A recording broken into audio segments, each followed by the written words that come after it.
જય શ્રી કૃષ્ણ, જય માતાજી। આજે હું આપની સાથે ખાટિયા ઢોકળાની રેસીપી શેર કરીશ। શું તમારા ઢોકળા આટલા સરસ પોચા અને ટેસ્ટી નથી બનતા? તો આ રેસીપી તો તમારે જોવી જ પડશે। કઈ રીતે ખીરું બનાવવું, કઈ રીતે ઢોકળામાં વઘાર કરવો, તે બધું જ હું તમને આ રેસીપીમાં જણાવીશ। તો ચાલો આપણે બનાવીએ ખાટિયા ઢોકળા। ઢોકળા બનાવવા માટે ઢોકળાનો લોટ લઈશું। 3 વાડકી જેટલો મેં ઢોકળાનો લોટ લીધો છે।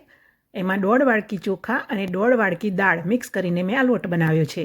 એમાં તુવરની દાળ, ચણાની દાળ, મગની દાળ અને થોડીક 3 થી 4 ચમચી જેટલી અડદની દાળ પણ મિક્સ કરી છે। હવે એમાં થોડી થોડી છાશ ઉમેરતા જઈશું અને હાથ વડે લોટને સરસ મિક્સ કરતા જઈશું। ઢોકળાનો લોટ થોડો કરકરો રાખવાનો હોય છે। આ છાશ મેં 1 વાડકી દહીં અને 2 વાડકી પાણી એ રીતનું માપ લઈને બનાવી લીધી છે।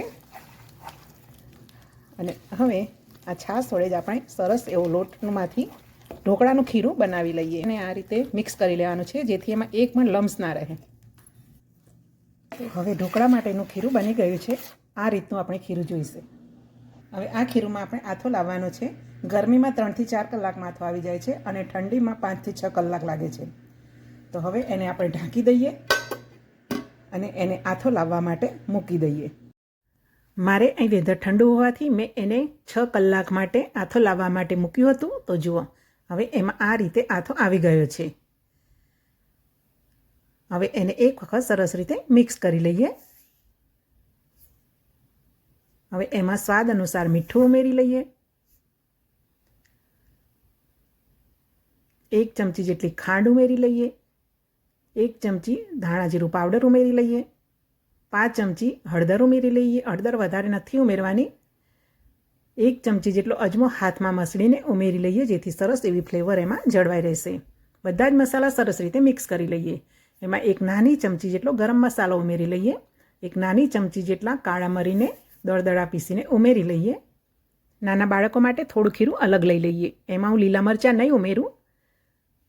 ગેસ પર સ્ટીમરમાં પાણીને પણ ઉકળવા માટે મૂકી દઈએ। જો સ્ટીમર કાળું ન પડે એટલા માટે એમાં થોડા લીંબુના ટુકડા મૂક્યા છે અને આ રીતે 2 કાંઠલા મૂકી દઈશું, કેમ કે પાણી વધારે રાખવાનું છે। 5 લીલા મરચાં લીધા છે, 1 આદુનો ટુકડો લીધો છે અને 6 થી 7 લસણની કળી લીધી છે। આને આપણે સરસ વાટી લઈશું અને લીલા ધાણા લીધા છે, એને પણ આપણે ઝીણા સમારી લઈએ।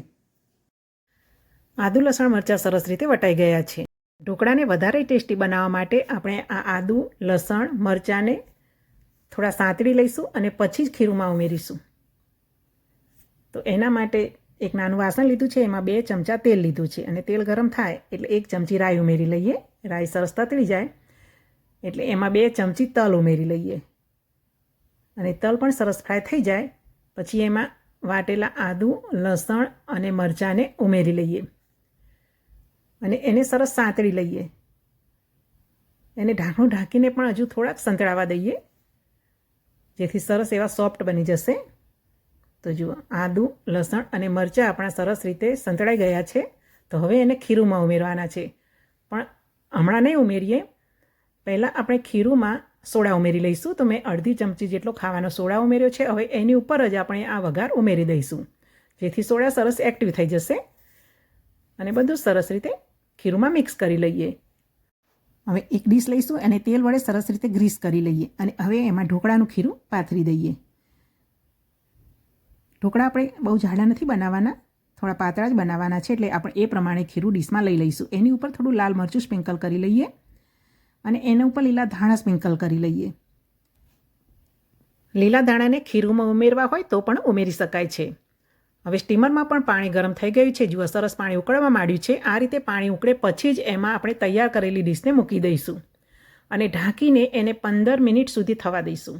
ગેસની ફ્લેમ મીડિયમથી ફાસ્ટ રાખવાની છે, એ વાતનું પણ આપણે ધ્યાન રાખીશું। 15 મિનિટ પછી ચેક કરીશું। તો જુઓ, સરસ એવા આપણા ઢોકળા બનીને તૈયાર થઈ ગયા છે અને એને નાઈફ વડે ચેક કરીએ તો જુઓ, જરા પણ એમાં ચોંટતું નથી, એટલે કે સરસ એવા ઢોકળા આપણા બની ગયા છે। હવે એને ઠંડા થવા માટે બહાર કાઢી લઈએ। હવે ઠંડા થાય પછી જ એને કટ કરીશું, આ વાતનું પણ આપણે ધ્યાન રાખીશું। હવે ઢોકળાની સાથે સિંગ તેલ હોય તો ઢોકળા ખાવાની તો ખૂબ જ મજા પડી જાય છે। તો એની ઉપર આ રીતે થોડું સિંગ તેલ ઉમેરી દઈશું। વઘાર આપણે ખીરુંમાં ઉમેરી દીધો છે, એટલે હવે ઢોકળાની ઉપર વઘાર ઉમેરવાની જરૂર નથી। હવે ઢોકળાને આ રીતે કટ લગાવીશું. આપણને મનપસંદ શેપમાં ઢોકળાને કટ કરી દઈશું. બસ આ રીતે આડા કાપા કરીશું અને હવે ઊભા કાપા કરી લઈશું. તો સરસ એવા ઢોકળા આપણા બનીને તૈયાર થઈ ગયા છે. જુઓ, હવે એ ઢોકળાને આપણે ખોલીને જોઈએ. જુઓ, હું તમને નજીકથી પણ બતાવી દઉં તો સરસ એવા પોચા બન્યા છે. બધી સાઈડથી એની જાળી પણ દેખાય છે. એટલે ખૂબ જ ટેસ્ટી પણ બન્યા છે અને મોઢામાં મૂકતા જ ઓગળી જાય એવા પોચા પણ બન્યા છે. હવે એની સાથે સિંગ તેલ સર્વ કરીશું અને લીલા ધાણાની ચટણી સર્વ કરીશું. મિત્રો, તમને મારી રેસીપી ગમી હોય તો વિડીયોને લાઇક કરશો અને એક વખત આ રીતથી તમે ખાટિયા ઢોકળા ઘરે બનાવીને ખાશો. કેવા લાગ્યા તે પણ મને કોમેન્ટમાં ચોક્કસ જણાવશો. ચેનલને સબસ્ક્રાઈબ ન કરી હોય તો સબસ્ક્રાઈબ કરશો. અને હવે ઢોકળા ખાવાની મજા માણીએ. જય શ્રી કૃષ્ણ, જય માતાજી.